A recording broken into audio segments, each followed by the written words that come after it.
map. It can, we could see some more gimmick on this one. He didn't really talk to me about Viney research, but maybe he's got something planned. Yeah, we'll see. This is definitely going to be a map where we can see a lot of different types of early aggression from the Zerg. We've seen it before. Dark loves his early Ling pressure on this map as well.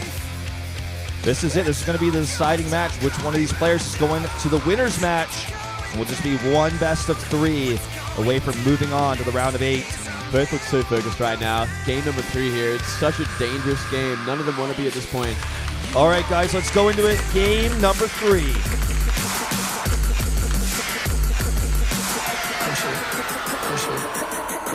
Push it.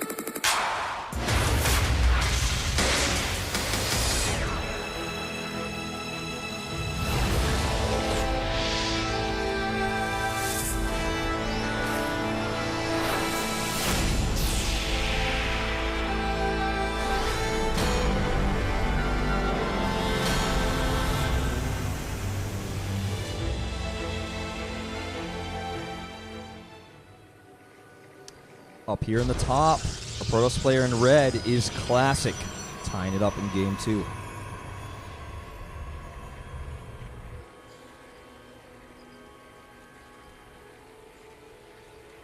Down here in the south, 6 o'clock, we do have the blue Zerg, HyuN from Team Rukat.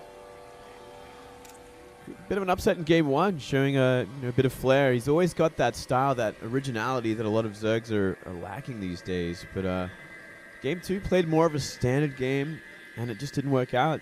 Classic kind of got to a point where he wanted to be. This map could be the same. You know, it's not a hard map for Protoss to get 3 bases on, especially that backdoor base. It makes it very easy to expand to start things off. Sure. Checking for proxies here, even with this drone. Being very careful. Classic known to proxy versus opponents he feels he's better than. The first example of this, I always bring this up, is when he proxied against State in Pro League. He's going to hide a base over here. Now, this is pretty smart. This is a little bit of a mind game because Classic might panic a little bit and go, oh, are you doing the same thing you did in game 1, and check all over the map and start playing a little bit extra defensive as he doesn't figure out where the hatchery is. Yeah, it's certainly so. Bit harder on this map, but still possible. I mean, whenever there's a ramp like that, things get a little bit trickier for the Lings, especially to try and bust through. But there's always potential there, and it is a gateway opening, so no cannons available in case of an emergency. Oh, and look at this. He shows a gas. So when Classic goes to the backdoor expansion here and sees there's nothing there and he sees the gas, he's going to be like, oh, no, not again. Not again. It could very well be the same. There's no idea yet. I really like he shows that gas like that. That's really cool. Yeah, and I mean, it's always going to be useful, especially a little bit later on when potential third bases go down for the Protoss. And it's on that low ground. It is exposed. He's going to see it. Yeah, he's going to find it. He's actually double-checking with that second probe as well. He's stressing, man. Super paranoid right now, but he does find it. Probably going to even, I would say on his way back, maybe even check the gold base. Well, if he sees this third base here, I guess he's not going to. Can't make 4 hatcheries this early.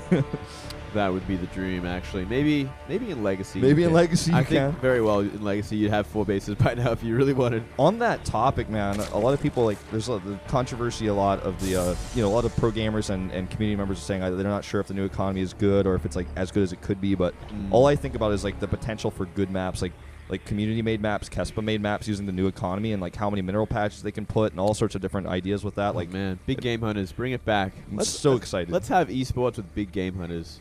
I think that'd be fun. Yeah. Well, the Hunters map was actually used, I think, in Pro League once for, like, not Big Game Hunter, but the actual map Hunters. Oh, yeah. I think it was used in 2v2 for a while. Yeah, I remember that map. We used to do comp stomps on that map, and me and my friend would we wouldn't allied victory. We'd actually kill everyone else. And that's the best. And then, like, we'd kill each other. Like, we'd backstab each other as well. So it was like this horrible game where we'd sit in our bases and make battle cruisers and carriers. And like someone's like not allied victory and it's us, but we'd blame someone else, and then we get everyone to kill them. Yeah. And then we'd like slowly work around until like they figured out that me and my friend were like building these giant armies in our base, not doing anything. Comp Stomp is just this hilarious sort of idea because what's the point? I mean, if you're that bad that you can't beat a computer 1v1 to boost your record on Battle.net, then like why do you want to fake that you have a good record? So you go into this comp stomp where you could easily just get a friend to play with you in 2v1 a computer, but you want to be in the 7v1 game. Yeah, there's man. like it's like 6 of those people are trolling, and there's the one guy who thinks he's actually going to get a win. Oh, I used to love it. It's so fun. I used to always go DTs or cloak wraiths, and then just like turn off the vision. Everyone's like, wait a minute. I was horrible. I was horrible in Brew because I was such a young high school kid. Me and my friend used to just troll everyone, whether it be go to like Clan X17 on US East and like Clan OD. We used to ask for like custom game matches, and then like my friend would be secretly building a base on like the side of the map and stuff, and if I start to lose, he'd bring out the battle cruisers. Yeah, I was a horrible kid. I was in middle school, so you can imagine like what I was doing. It was good times. So let's get back to this game for a minute. No more nostalgia. Well, it's slowly taken off. You know, it's still got a little way to go before things kind of come out of the norm. But Oracle is going to be the follow-up for Classic, so no doubt probably fishing for that third base once again. Yeah, really similar to what we saw in Game 2. What's cool for HyuN, is that he's basically got this setup where he's got a ton of gas. So you can actually go into quick double upgrades. So you might be seeing him go to like Viper Ultra in the late game. But actually, I think it's going to be Ling upgrades, and he's going to plan to go to Ultras a little bit later on. Yeah. That's kind of what he mentioned to me at one point.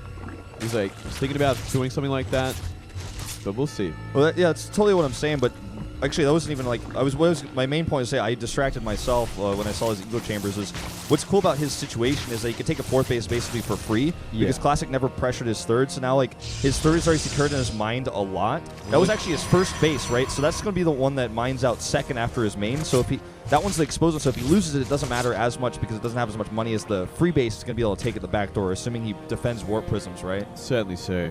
Well, yeah, it's always great for the Zerg if they can get away with taking those outside bases, going to that pocket natural a while later. And these Lings are looking to pressure here. I don't think they're really going to find anything because that is a lot of sentries already. Yeah, so many. He's got 7. And he's got the Oracle somewhere around. Yeah. Oh, look at that, a Baneling Nest as well. What do you think about this?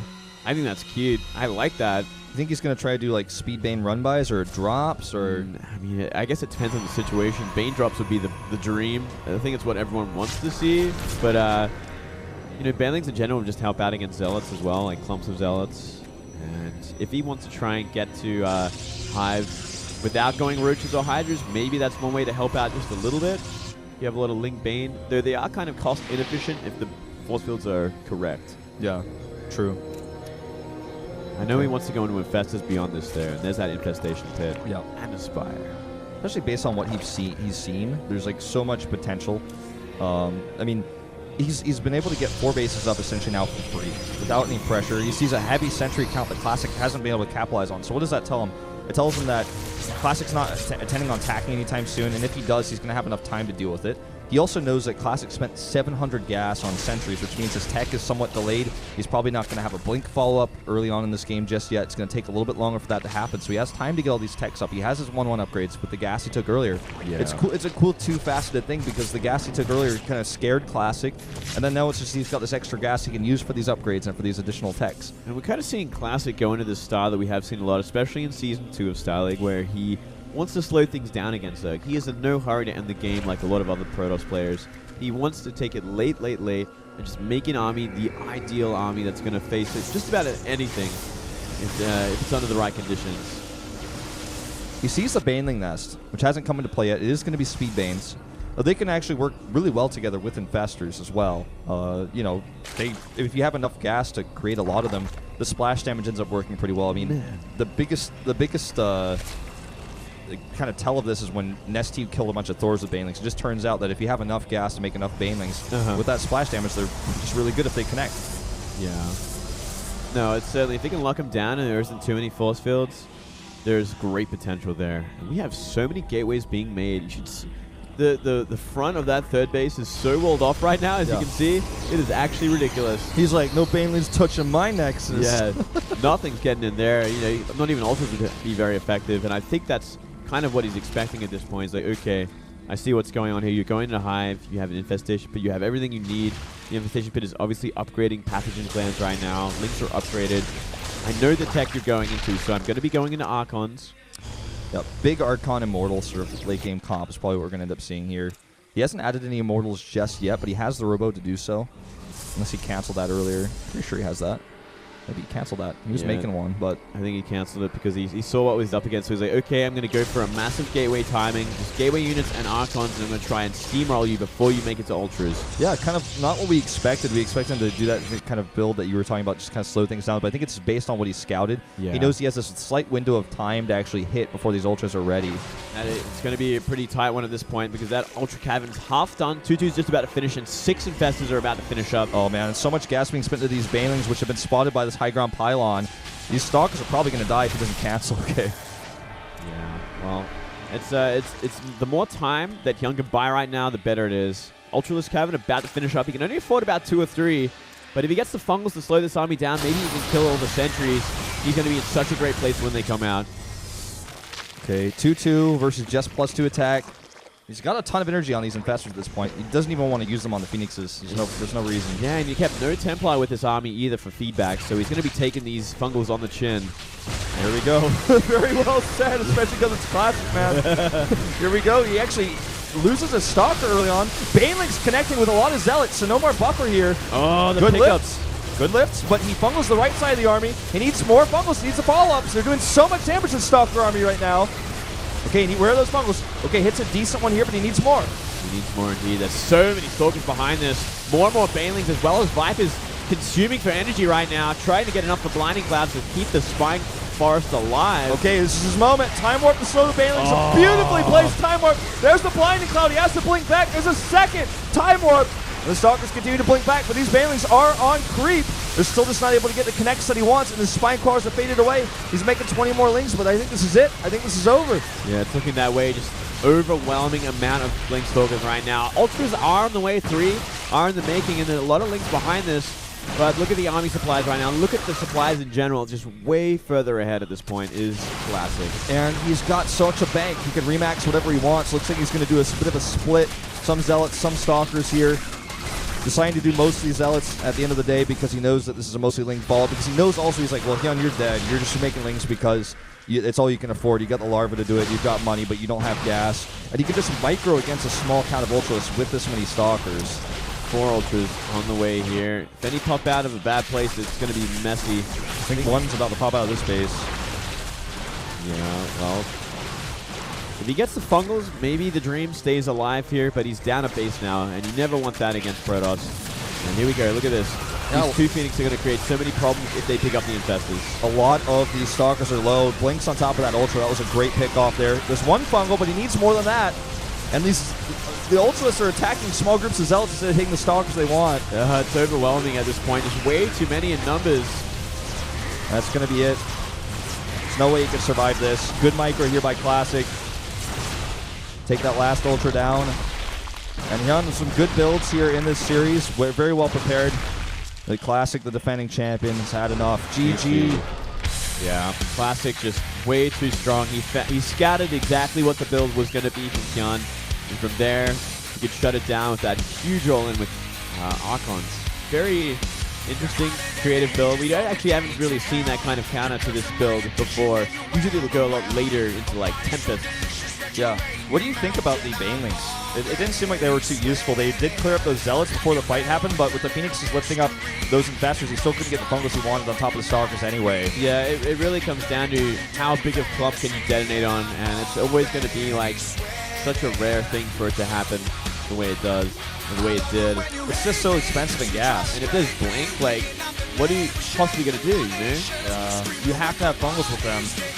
And if you can't get the Fungals because your Phoenixes are lifting your Infestors, you got another problem there.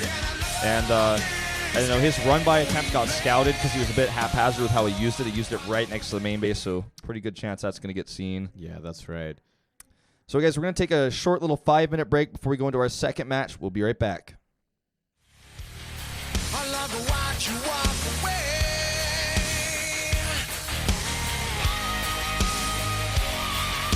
Smoking yoga, how you were born to teach.